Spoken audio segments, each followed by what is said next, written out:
Hello everyone, welcome to the DM sapiens. So guys, आज हम पहुंच चुके हैं इंटीग्रेशन पर। लास्ट वीडियो में हमने किया था डेरिवेशन, जिसको हम बोल सकते हैं डेरिवेशन और डेरिवेटिव, जिसको हम दोनों चीज़ें बोल सकते हैं। और आज हम पहुंच चुके हैं इंटीग्रेशन पर, जिसको हम एक और नेम से बुला सकते हैं, that is calculus. Okay guys, so start करने से पहले एक बात आपको कहना चाहूँगा। अगर तुमने अभी तक मेरे चैनल को सब्सक्राइब नहीं किया है तो जाओ यार, फटाफट जाकर सब्सक्राइब करो चैनल को और बेल आइकन को दबा दो। और इसको देखने से पहले, इस वीडियो को देखने से पहले लास्ट वीडियो ज़रूर देखना, ताकि आपको समझ में आ जाए कि लास्ट वीडियो में हमने किया क्या था। सो गाइस, चैनल को सब्सक्राइब करो सबसे पहले जाकर, और लास्ट वीडियो को ज़रूर देखो। लास्ट वीडियो को लाइक करो, देखो उसको, समझो कि उसमें हम कह रहे हैं, देन ये वीडियो स्टार्ट करेंगे। So okay guys, let's start the video. So जैसे हमने लास्ट वीडियो में किया था डिफ्रेंशिएशन, जिसका मतलब था डिक्रीज़ करना, मीन्स वैल्यू को डिक्रीज़ करना। जैसे D means decrease and D means derivative. So differentiation का मतलब था डिक्रीज़ करना। सो वैसे ही इंटीग्रेशन और कैलकुलस का मीनिंग है इंक्रीज़ करना। जैसे ये देखिए लिखा हुआ है, I means increase, then I means integration, means use to increase the value, means value को इंक्रीज़ करना। इसका मेन मोटिव है इंटीग्रेशन का। मीन्स इंटीग्रेशन का मेन मोटिव क्या है? वैल्यू को इंक्रीज़ करना, कि ये वैल्यू को इंक्रीज़ करेगा। डिफ्रेंशिएशन ने क्या किया था? वैल्यू को डिक्रीज़ किया था। इसके अंदर डिफ्रेंशिएशन में क्या था? न्यूमरेटर और डिनोमिनेटर था, बट इसके अंदर ऐसा नहीं है। इसके अंदर साइड बाय साइड होगा, मीन्स ऐसे होगा और ऐसे होगा। इसके अंदर न्यूमरेटर और डिनोमिनेटर नहीं होगा। ओके गाइज, पहले हमने ये बात अपने माइंड में फिट कर लेनी है कि डिनोमिनेटर में डेरिवेटिव में न्यूमरेटर एंड डिनोमिनेटर होगा, एंड इंटीग्रेशन में ऐसा कुछ भी नहीं होगा। इंटीग्रेशन में सिंपल जैसे करते थे वैसे ही करेंगे। ओके गाइज, सो करते हैं स्टार्ट। तो जैसे कि हमने देखा कि I means increase and I means integration. So integration का मेन फंक्शन क्या है? इंटीग्रेशन का मेन मोटिव, इंटीग्रेशन का मेन फंक्शन होता है वैल्यू को इंक्रीज़ करना। ठीक है, वैल्यू को इंक्रीज़ करना। डेरिवेटिव का मेन फंक्शन क्या था? वैल्यू को डिक्रीज़ करना, और इंटीग्रेशन का मतलब है वैल्यू को इंक्रीज़ करना। सो इसका सिंबल देखिए, इसका सिंबल है दिस वन। सो इसका सिंबल हम बना कैसे सकते हैं? हम इसके सिंबल को ऐसे बना सकते हैं, ऐसे बना सकते हैं, जैसे मर्जी बना सकते हैं, तो वो उसका ये बन जाएगा। तो ये स्पेशल पॉइंट टू फोकस, कुछ पॉइंट्स हैं जिन पे फोकस करना है, तो ये देखते हैं क्या होते हैं, वो क्या पॉइंट्स बन सकते हैं। सो देखते हैं। Always take integration of small value. So लिखा हुआ है always take integration of small value, means physics के अंदर हमने ये बात हमेशा याद रखनी है, फिजिक्स के अंदर जितनी बड़ी वैल्यू होगी हम उसका इंटीग्रेशन नहीं ले सकते, हम उसको कैलकुलेट नहीं कर सकते। सो जब भी हमने किसी भी बड़ी वैल्यू को हमने कैलकुलेट करना है, तो पहले उसकी स्मॉल वैल्यू लेनी पड़ेगी, देन उसका इंटीग्रेशन करेंगे। Got it? देखो समझाते हैं कैसे। जैसे मान लो फिज़िक्स में, मान लो एक हाउस है, फिज़िक्स में एक न्यूमेरिकल आया, उसका एक हाउस है। तो हाउस के अंदर हमें हाउस का मतलब पूरा एरिया निकालना है, मतलब पूरा फाइंड आउट करना है। तो हम कैसे करेंगे? तो हमें कुछ गिवन नहीं है, तो हम उसका स्मॉल पार्ट कंसीडर कर लेंगे। जैसे हाउस है तो हाउस का एक स्मॉल पार्ट कंसीडर करेंगे। एक स्मॉल पार्ट कंसीडर किया तो वो, जैसे हाउस को हम मान लेते हैं एक्स है, ओके, देन उसका स्मॉल पार्ट जो हमने कंसीडर किया वो बन गया उसका डी एक्स, वो उसका बन गया डी एक्स। अगर हम उस डी एक्स का अगर हम इंटीग्रेशन करेंगे, इट मीन्स वो उसका पूरे का एरिया आ जाएगा। हम कैसे कह सकते हैं इसमें? हमने देखा कि जो x था, x पूरा हाउस था, एंड dx जो है वो हाउस का एक स्मॉल पार्ट है। अगर हम उसको इंटीग्रेशन करेंगे, तो इंटीग्रेशन का हमें मतलब पता है, इंटीग्रेशन का हमें मीनिंग पता है कि क्या होता है? इंक्रीज़ करना। अगर हम उसकी वैल्यू को इंक्रीज़ करेंगे तो इट मीन्स टोटल वैल्यू आ जाएगी। जब उसकी टोटल वैल्यू आ जाएगी तो उसका मतलब टोटल एरिया निकल जाएगा उस हाउस का। सो इंटीग्रेशन यहाँ पर यूज़ होता है, इस वे में यूज़ होता है। सो जब भी हम इंटीग्रेशन लेंगे तो हमेशा हम स्मॉल वैल्यू का इंटीग्रेशन लेंगे, हमेशा ऑलवेज स्मॉल वैल्यू का इंटीग्रेशन लेंगे, ताकि हम उसकी बड़ी वैल्यू निकाल सकें। हम कभी भी बड़ी वैल्यू को ऐसे ही कैलकुलेट नहीं कर सकते। हमें बड़ी वैल्यू का पहले स्मॉल वैल्यू लेनी पड़ेगी, बिल्कुल छोटा सा माइनर पार्ट ले लो और उसका इंटीग्रेशन कर दो। सो वो इंटीग्रेशन जो है वो उसका फाइनल प्रोडक्ट आ जाएगा, उसका फाइनल एरिया, उसका फाइनल चीज़, फाइनल थिंग आ जाएगी उसकी, जो लास्ट प्रोडक्ट जो उसका बनेगा। Okay guys, so second point पे हम फोकस करते हैं। Take integration of that which is given with D. D means small value, ये तो हम सबको पता है। लास्ट वीडियो में हमने क्या रखा है, डेरिवेटिव। इसको देखने से पहले लास्ट वीडियो जरूर देखना, लास्ट वीडियो समझ में आएगा तभी ये वीडियो समझ में आएगा। ओके गाइज, सो अब इसमें क्या रखा है कि take the integration of that which is given with D. D means small value, जैसे कि इसमें दे रखा है कि dx। सो जो चीज़, जो थिंग d के साथ दे रखी है उसी का ही हमने इंटीग्रेशन करना है ऑलवेज। जैसे इसमें लिखा ही होगा कि take the integration of that which is given with d। जो चीज़ हमें d के साथ दे रखी होगी, जो वैल्यू हमें d के साथ दे रखी होगी, जिस चीज़ का हमें d के साथ दे रखा होगा रिलेशन, उसी का ही हमने इंटीग्रेशन करना है। इंटीग्रेशन का sign then x then dx। इसको हम बोलते कैसे हैं, integration of x with respect to dx। Derivative में हमने क्या किया था, दिस वन किया था ना, डेरिवेटिव में हमने ये किया था। सो इसको हमने क्या किया था, सॉरी दिस वन था ना, दिस वन, इसमें हमने ये किया था differentiation of x with respect to dx, और इसमें हम करेंगे integration of x with respect to dx। Okay guys, then now same in this integration of t with respect to dt, yes, then in integration of z with respect to dz, integration of a with respect to dA and so on। ऐसे ही हम कर सकते हैं आगे। then third point पर आते हैं। Integration of small value is always the same which is integrated. इसका क्या मतलब, मीन्स जिस वैल्यू, जौन सी वैल्यू का हम इंटीग्रेशन ले रहे हैं, जिस वैल्यू का भी हम इंटीग्रेशन ले रहे हैं, वही मेरा कहने का मतलब था इसमें ये था कि integration of small value is always the same which is integrated. Means अगर हम स्मॉल वैल्यू का इंटीग्रेशन ले रहे हैं तो ऑलवेज वही वैल्यू आएगी जिसका इंटीग्रेशन ले रहे हैं, समझे। मीन्स जैसे dt जो स्मॉल वैल्यू है, अगर हम इसका इंटीग्रेशन ले रहे हैं, इंटीग्रेशन ऑफ dt, सो इसका इंटीग्रेशन क्या बनेगा, t। Integration of dx is equal to x, integration of dA is equal to a, integration of dy is equal to y, integration of dz is equal to z। हमेशा यही बनेगा। ये points हैं, ये जिसको बोल सकते हैं टिप्स हैं, जिसको लर्न करनी है, मतलब जिसको माइंड में रखना होता है कि अगर ये आ जाए तो इसका ऑलवेज यही रहेगा, इसका कभी चेंज हो ही नहीं सकता। सो ये टिप्स होती हैं। सो ये माइंड में रखना होता है कि हाँ भाई अगर ये सेम आ जाए तो इसका यही आंसर बनेगा, ठीक है। Okay guys, so integration of dt is equal to t। अगर इंटीग्रेशन ऑफ समथिंग कुछ भी आ जाए, integration of integration of db आ जाए, तो हमें इसका आंसर बताओ। सो इसका इंटीग्रेशन बनेगा b, because integration of small value is always the same which is integrated, जो कि इंटीग्रेट हो रहा है। ओके, नेक्स्ट फोर्थ पॉइंट देखते हैं। तो अब हम फोर्थ पॉइंट पर आ चुके हैं। तो फोर्थ पॉइंट क्या कह रहा है, integration of that value which is given with D is always dash. Is always में मैंने कुछ नहीं लिखा क्योंकि इसमें ये चीज़ बनेगी, कुछ भी हो सकता है, वो तो t भी हो सकता है, y भी हो सकता है, x भी हो सकता है। So integration of that value, integration of वो वैल्यू जो कि हमें d के साथ दे रखी है, इज़ ऑलवेज क्या बनेगा, देखते हैं।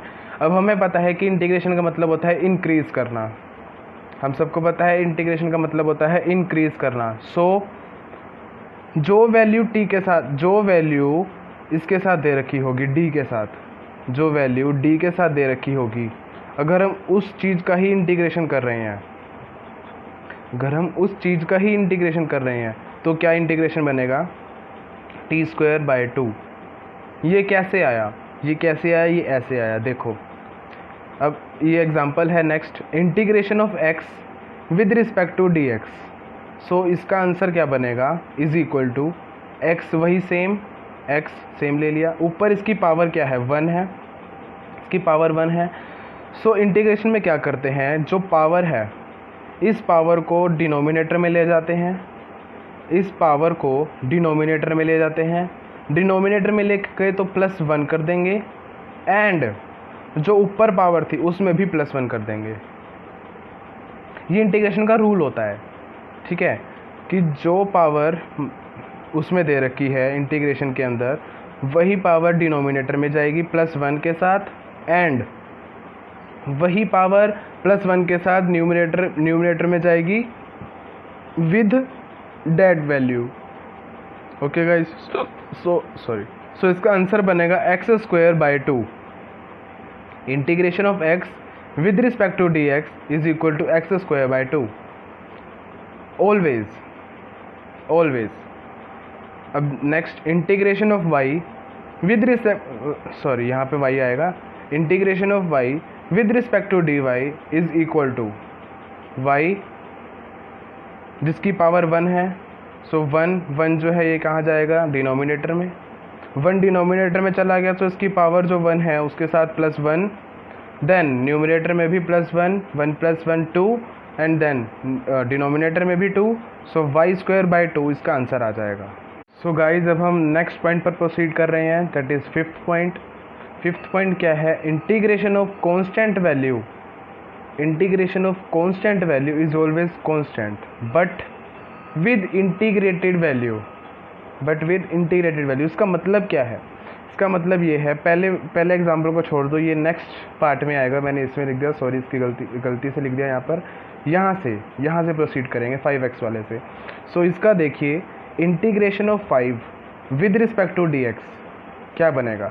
अब हमने अगर डेरिवेटिव में करें, डेरिवेटिव में हमने क्या किया था, इसका 0 बन जाता था कांस्टेंट का, ठीक है, differentiation of 5 with respect to dx something कुछ भी, सो उसका 0 बन जाता था क्योंकि कांस्टेंट का हमेशा 0 होता है। बट इंटीग्रेशन में हमने वैल्यू को इंक्रीज़ करना है, सो वैल्यू को जब हम इंक्रीज़ करेंगे तो 0 तो आएगा नहीं, क्योंकि इंक्रीज़ करना है तो इंक्रीज़ करेंगे तो 0 से मैक्सिमम ही आएगी वैल्यू, जब 0 से वैल्यू इंक्रीज़ आएगी तो 0 तो आएगा ही नहीं, बिकॉज 0 तो मिनिमम हो जाएगा, लो हो जाएगा। So it means 5 means constant value integration में कभी भी 0 नहीं होगी, कांस्टेंट वैल्यू हमेशा उसके साथ वाला होगा, उसके मतलब इंक्रीज़ होगी उसकी वैल्यू, बोल सकते हैं हम। जैसे integration of 5 with respect to dx क्या होगा, कांस्टेंट है 5, कांस्टेंट को बाहर निकाला, इंटीग्रेशन ऑफ dx बचा। अब हमने ऊपर कर चुके हैं कि इंटीग्रेशन ऑफ dx का क्या होता है, मीन सिंपल, लास्ट हमने 3rd पॉइंट में किया था, इंटीग्रेशन ऑफ dx क्या होगा, सिंपल x, सो इसका आंसर आएगा 5x। ओके गाइस, सो नेक्स्ट एग्जांपल देखते हैं, integration of 6 dy, integration of 6 dy, 6 constant है, बाहर निकाला, 6 बाहर निकाल दिया, इंटीग्रेशन ऑफ dy, ठीक है। अब dy का इंटीग्रेशन क्या बनेगा, dy का इंटीग्रेशन y बनेगा, हमने 3rd पॉइंट में किया है, सो इसका आंसर आ गया 6y। Okay guys, then next example, integration of 8 dz, 8 constant है, बाहर निकाला, then 8 integration of dz is equal to 8, dz का इंटीग्रेशन क्या होगा, ऑलवेज z, 3rd पॉइंट में हम कर चुके हैं, सो इसका आंसर आएगा 8z। ओके गाइज, तो गाइज अब हम आ चुके हैं 6th पॉइंट पर। 6th पॉइंट में कांस्टेंट भी वैल्यू गिवन है एंड इंटीग्रेटेड वैल्यू भी गिवन है, कांस्टेंट वैल्यू भी गिवन है एंड इंटीग्रेटेड वैल्यू भी गिवन है। लास्ट पॉइंट 5th पॉइंट में हमने क्या था, सिर्फ उसके अंदर कांस्टेंट वैल्यू गिवन थी। अगर कांस्टेंट वैल्यू गिवन होती है तो सिंपल इसका आंसर क्या होता, 70 होता इसका आंसर, ठीक है, राइट। बट अब कांस्टेंट भी है एंड वो वैल्यू भी है, सो इसका आंसर अब कैसे होगा, देखिए, कांस्टेंट है तो कांस्टेंट को हमने सबसे पहले निकाल दिया बाहर, ठीक है, कांस्टेंट को हमने बाहर निकाल दिया। तो कांस्टेंट को जब हमने बाहर निकाला तो इंटीग्रेशन में t dt बचा, integration of t with respect to dt बचा। अब हमने ये पता है कि integration of t with respect to dt क्या होता है, t² 2 होता है, जैसे कि हमने किया पिछले पॉइंट्स में कि integration of t with respect to d t, integration of x with respect to d x क्या होगा, वही उसी का स्क्वायर डिवाइडेड बाय 2 ये होता है ना। सो 7 जो है वो कांस्टेंट है तो हमने बाहर ले लिया। अब integration of t with respect to d t बचा। सो इंटीग्रेशन ऑफ टी का हमने इंटीग्रेशन करना है with respect to d t, तो क्या बनेगा टी स्क्वायर बाई 2, जैसे कि हम पिछले पॉइंट्स में कर चुके हैं। टी स्क्वायर बाई 2 बचा। एंड 7 जो है वो मल्टीप्लाई में था इनके, यहाँ पे हम शो नहीं करते बट लेकिन वो मल्टीप्लाई में होता है। सो इसका आंसर आएगा 7t square by 2, 7t square by 2।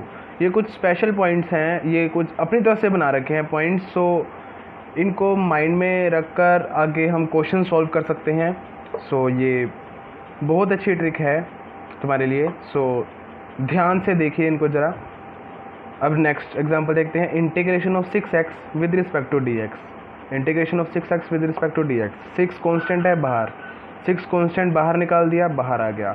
अब इंटीग्रेशन किसका है, integration of x with respect to dx। Integration of x with respect to dx क्या होता है, x स्क्वायर बाई 2, ठीक है, x स्क्वायर बाई 2 होता है। सो इसका आंसर क्या आएगा 6x स्क्वायर बाई 2, मल्टीप्लाई में था 6x स्क्वायर बाई 2 आ गया। अब तुम्हारी मर्जी है, तुमने इसको कट करना है तो कट भी कर सकते हो, वरना तुम इसको 6x स्क्वायर बाई 2 में छोड़ो तो भी तुम्हारा चलेगा। बट अगर तुम इसको कट कर दोगे तो और बेटर है, तुम्हारी वैल्यू और अच्छे से सोल्व हो जाएगी, 3x स्क्वायर आ जाएगा। ओके गाइज, देन नेक्स्ट है integration of 9y with respect to dy। Integration of 9y with respect to dy, 9 constant बाहर।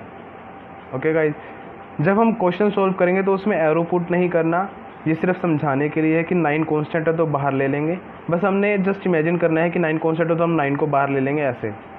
Okay guys, then integration of y with respect to dy। Okay, then 9 multiply में है, so integration of y with respect to dy क्या होता है, y square by 2।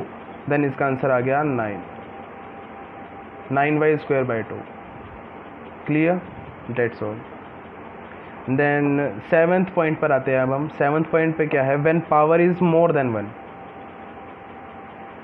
Last point हमने क्या किया था, जब पावर 1 थी, मींस जब t की पावर 1 थी, जब t की पावर 1 थी, जब x की पावर 1 थी, जैसे हमने ये इस पॉइंट में ही किया, जब y की पावर 1 है तो हमने ये आंसर ले लिया।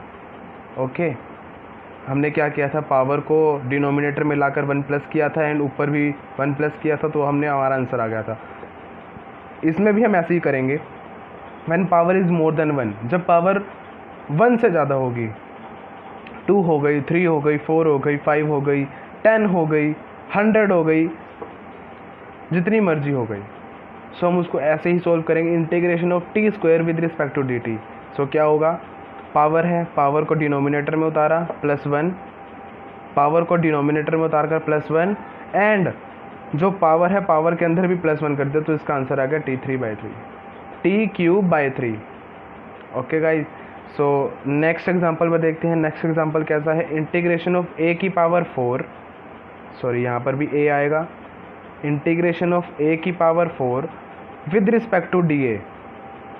इंटीग्रेशन ऑफ a की power 4 with respect to dA is equal to क्या बना, a की पावर 4 + 1, क्योंकि जो 4 है पावर है, पावर के अंदर +1 ऐड किया, एंड जो पावर के अंदर +1 ऐड किया, तो हम ऐसा कर सकते हैं, पावर के अंदर +1 ऐड कर दो और जो पावर के अंदर +1 ऐड किया है उसी को डिनोमिनेटर में ले जाओ। या तो हम ऐसे कर सकते हैं, या तो हम ऐसे कर सकते हैं कि पावर जो है पावर को डिनोमिनेटर में उतारो, +1 ऐड करो, एंड जो +1 ऐड किया है वही ऊपर दोनों में +1 ऐड कर दो, डिनोमिनेटर में भी और ऊपर न्यूमरेटर में भी। या तो तुम ऐसे करो, या तो तुम इसको ऐसे सिंपली सोल्व कर दो कि जैसे a की पावर 4 थी ना, तो ऊपर +1 कर दिया, क्योंकि हमने इंक्रीज़ करना है। जो +1 करके आंसर आएगा उसी को डिनोमिनेटर में ले जाओ, तो इसका आंसर आ जाएगा a की पावर 5 विद a की power 5 divided by 5। Okay guys, so हम ये करेंगे। सो अब हम नेक्स्ट पॉइंट पर आ चुके हैं, 8th पॉइंट पर। अब ये सेम रेलिवेंट दिखता है हमें 6th पॉइंट की तरह। देखो 6th पॉइंट की तरह हमें रेलिवेंट दिखता है, बिल्कुल दिखता है ना। बस 6th पॉइंट में क्या है कि जो वेरिएबल है, मींस जो वैल्यू है उसकी पावर जो है वो 1 है, और इसके अंदर जो है वो उसकी पावर है 1 से ज़्यादा। सो इसको हम कैसे सोल्व करेंगे? 1 से ज़्यादा पावर वालों को हमें पता है कि कैसे सोल्व करते हैं, ठीक है। सो इसको हम कैसे सोल्व करेंगे? 8 कांस्टेंट है, कांस्टेंट को बाहर निकाल दिया, ठीक है। टी स्क्वायर डी टी को हम सोल्व कर चुके हैं, integration of t square with respect to d t, t cube by 3, then इसको ऐसे करते आंसर इज ओके गाइस। हमें इसमें कुछ पता नहीं होगा, बस हमें इसमें ये माइंड में रखना है, ट्रिक माइंड में रखनी है कि अगर पावर 1 से ज़्यादा है तो हमने कैसे सोल्व करना है, पावर 1 है तो हमने कैसे सोल्व करना है। क्वेश्चन तो कोई कहीं से भी आ जाए, बस हमें सोल्व करना आना चाहिए। That's right. Integration of 9x square with respect to d x, 9 constant, take it outside 9, then integration of x square with respect to d x, x square with respect to d x square है, square में +1 add किया, जो answer आ गया वो denominator में ले लिया। सो x की पावर 3 विद रिस्पेक्ट x की पावर 3 डिवाइडेड बाय 3, सो इसका आंसर आ गया। अगर हम इसको कट कर सकते हैं तो कट भी कर सकते हैं, मतलब चाहो तो कट करो वरना रहने दो, कोई दिक्कत नहीं है। तो इसका आंसर 9x³ बाई 3 भी बन सकता है। अगर तुम्हारा मन चाहे तो इसको कट कर दो 3, देन इसका आंसर आ जाएगा 3x³। Okay guys, then next point पर आते हैं।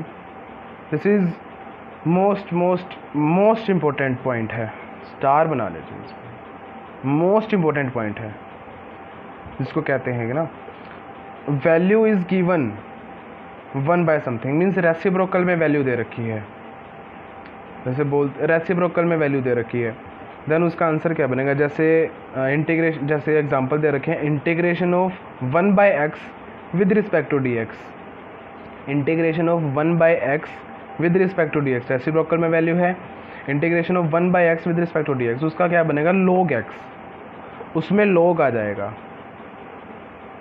हर एक में, चाहे 1 बाय टी दे रखा हो, 1 बाय ए दे रखा हो, 1 बाय बी दे रखा हो, 1 बाय सी दे रखा हो, 1 बाय समथिंग कुछ भी दे रखा हो, सो उसमें हमेशा log आएगा। एग्जाम्पल देखते हैं, integration of 1 by y with respect to d y is equal to log y, integration of 1 by z with respect to d z is equal to log z. Okay guys, so guys जिस चीज़ का इंतज़ार था वो चीज़ आ चुकी है। सो दिल थाम के बैठिए और इस पॉइंट पर मेन फोकस इस पॉइंट पर होना चाहिए। सबसे इम्पोर्टेंट पॉइंट, अब तक का सबसे इम्पोर्टेंट पॉइंट है ये, मोस्ट इम्पोर्टेंट पॉइंट है। लोग पॉइंट से भी इम्पोर्टेंट है ये, जो हमने लास्ट पॉइंट किया है 9th पॉइंट, उससे भी इम्पोर्टेंट पॉइंट है ये। कई लोगों को कन्फ्यूज़न होती है इस पॉइंट में, बहुत ही इम्पोर्टेंट पॉइंट है। सो बी रेडी, बी मतलब ध्यान दीजिए, बी फोकस, ठीक है। देखिए, व्हेन लिमिट्स आर गिवन, जब लिमिट्स दे रखी हो तो कैसे करेंगे? अब हमें पता है कि integration of v with respect to d v, ये तो हमें पता है। v मीन्स क्या होता है? वेलोसिटी। किसी की भी लिमिट्स दे रखी होती है, डिस्टेंस की लिमिट दे रखी हो या किसी की भी लिमिट दे रखी होती है, ठीक है। तो हम लिमिट्स को कैसे लिखते हैं? इंटीग्रेशन वाली साइड ऐसे लिखते हैं, ठीक है। सो लिमिट्स को हम यहाँ से लेंगे। हमने वेलोसिटी की लिमिट्स ले ली u और v, u होती है इनिशियल वेलोसिटी, v होती है फाइनल वेलोसिटी। तो हमने वेलोसिटी की लिमिट्स ले ली, ओके। देन जो नीचे लिखी जाती है, जो इंटीग्रेशन के लोअर साइड लिखी जाती है, उसको बोलते हैं लोअर लिमिट, और जो इंटीग्रेशन के अपर साइड लिखी जाती है उसको बोलते हैं अपर लिमिट। ओके गाइज, इसका इंटीग्रेशन तो हम कर लेंगे, बट लिमिट्स कैसे पुट करें वो तो हमें पता ही नहीं। सो इंटीग्रेशन तो हम कर लेंगे, इंटीग्रेशन तो ये आ गया इसका। लिमिट्स का क्या करें? लिमिट्स का क्या रोल है इसमें? लिमिट्स का रोल अभी आगे आएगा। पहले हम ये समझते हैं कि लोअर लिमिट नीचे वाली को बोलते हैं जो इंटीग्रेशन की लोअर साइड होती है, और जो इंटीग्रेशन की अपर साइड होती है उसको बोलते हैं upper limit. Okay, upper limit जो है वो हमेशा मैक्सिमम होगी किससे? लोअर लिमिट से। अपर लिमिट हमेशा ज़्यादा होगी लोअर लिमिट से। लोअर लिमिट 0 भी हो सकती है, लेकिन अपर लिमिट कभी भी 0 नहीं होगी, नेवर। इस पॉइंट को माइंड में फिट कर लीजिए कि लोअर लिमिट 0 हो सकती है, बट अपर लिमिट कभी भी जीरो नहीं होगी, अपर लिमिट मैक्सिमम ही रहेगी हमेशा लोअर लिमिट से, क्योंकि अपर लोअर मतलब लो मतलब नीचे कम, ठीक है, अपर अप ज़्यादा।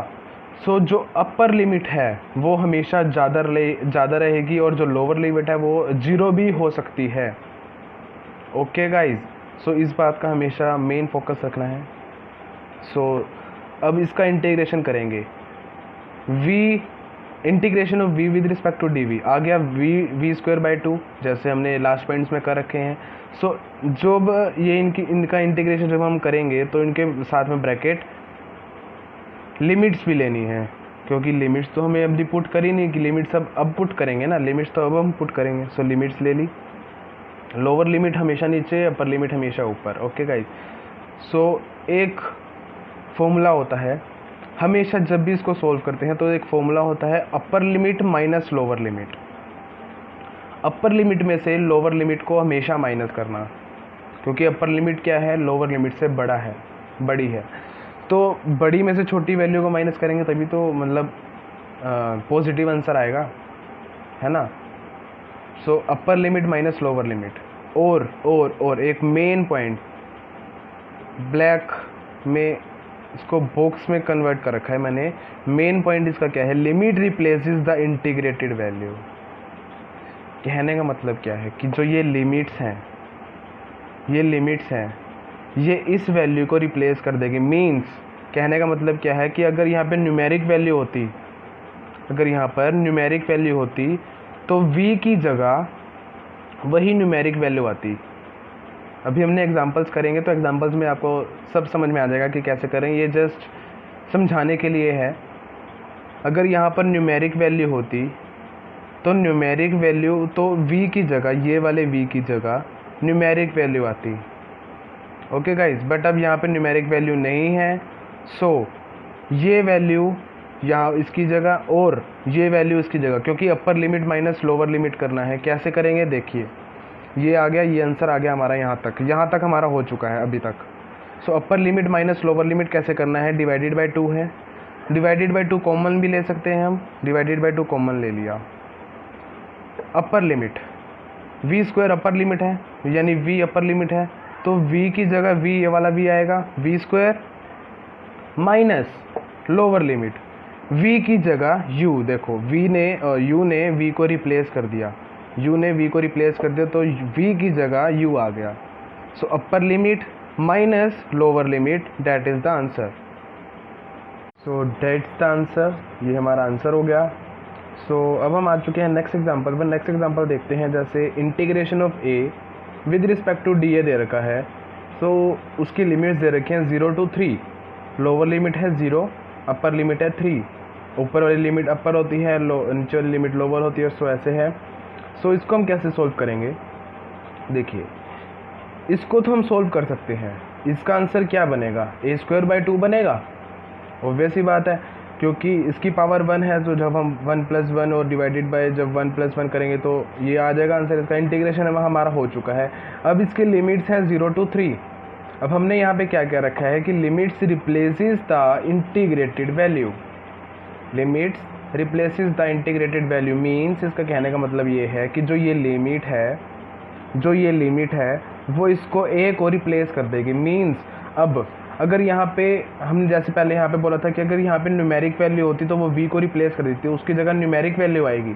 सो सेम इसी में ही ऐसे ही होगा कि अगर यहाँ पे ये न्यूमेरिक वैल्यू है, a की जगह अब न्यूमेरिक वैल्यू आएगी, ठीक है, because limits replaces the integrated value, ठीक है।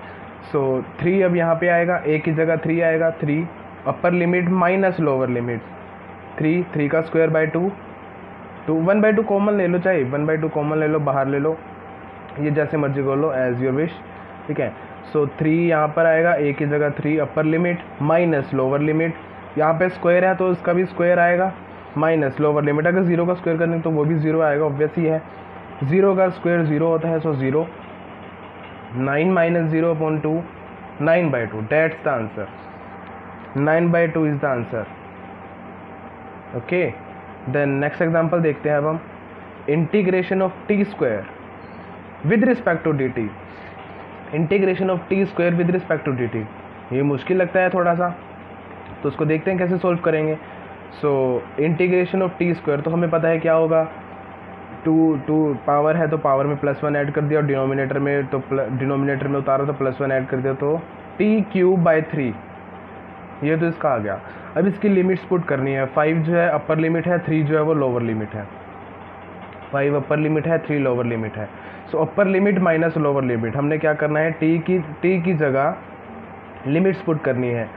So upper limit minus lower limit होता है upper limit minus lower limit. पहले अपर लिमिट पुट करेंगे, t की जगह 5 आ जाएगा, 5³ माइनस लोअर लिमिट, t की जगह 3 आ जाएगा, 3³ डिवाइडेड बाई 3, कॉमन ले लेंगे ना, सो 1/3 कॉमन आ जाएगा। सो दिस, अब हम इसको सोल्व करेंगे, तो सोल्व कैसे करेंगे, जैसे 5 का क्यूब हो गया 125, 3 का क्यूब हो गया 27 डिवाइडेड बाई 3। सो इसको सोल्व कर सकते हैं, इसको ऐसे सोल्व कर सकते हैं। सो ये हो चुका है। अभी हम क्वेश्चंस देखते हैं आगे, क्वेश्चंस कैसे करेंगे। ओके, सो गाइस अब हम आ चुके हैं प्रैक्टिस क्वेश्चंस पर। तो हम देखते हैं, प्रैक्टिस क्वेश्चंस करते हैं। ओके, साथ साथ नोटिस करना, साथ साथ नोट करना। देखते हैं तुम प्रैक्टिस क्वेश्चंस कैसे कर सकते हैं। देखते हैं प्रैक्टिस क्वेश्चंस।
अब लिमिट्स वाले देते हैं, थोड़े से लिमिट्स वाले करके दिखाइए।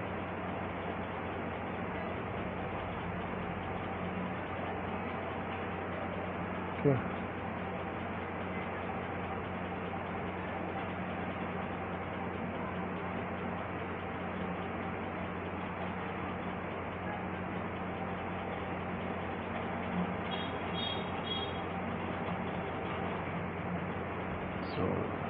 ये 10 क्वेश्चंस है, 2-3 क्वेश्चंस और ले लेते हैं, 13 क्वेश्चंस कर लेते हैं हम। सो 11th क्वेश्चन, 13 क्वेश्चन कर लेते हैं। 11th क्वेश्चन हम दे देते हैं, इसमें कर लेते हैं 0 to T।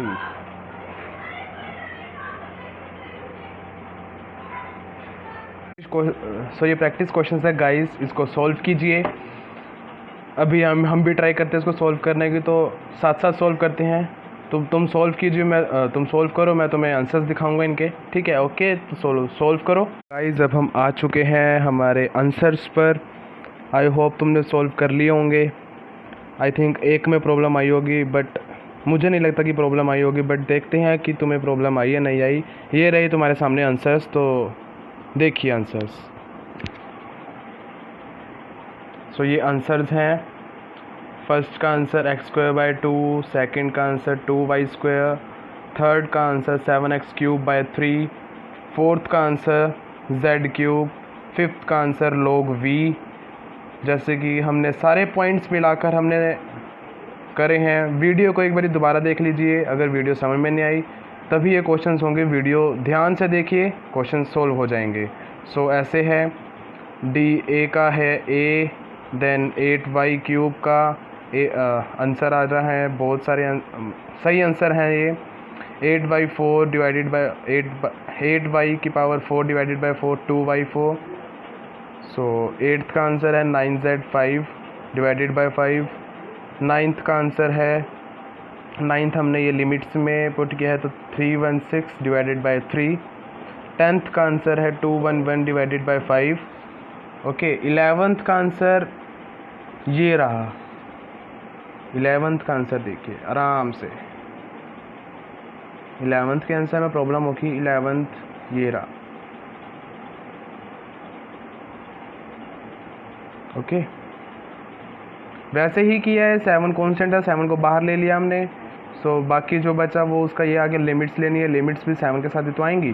सो अगर हम लिमिट्स ना लेते तो उसका आंसर तो ये होता। अगर हम लिमिट्स लेने तो लिमिट्स का आंसर ये रहा लिमिट्स के साथ। अब टी कैपिटल हो चुका है क्योंकि लिमिट्स में कैपिटल टी था।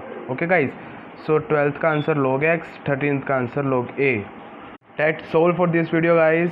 Thank you so much for watching. अगर तुम्हें अच्छा लगा content so please like comment कीजिए। मैं कमेंट में अपना नंबर दे देता हूँ, उस नंबर व्हाट्सएप नंबर पे मेरे को मैसेज कर सकते हो कि अगर तुमने और क्वेश्चंस प्रैक्टिस करने हैं या कुछ टॉपिक समझ में नहीं आया तो कमेंट सेक्शन में लिख दीजिए कि मेरे को ये टॉपिक समझ में नहीं आया, तो मैं तुम्हें वो दोबारा समझा सकता हूँ। So take care, thank you so much for watching, stay updated, bye bye, keep supporting guys. Okay thank you so much.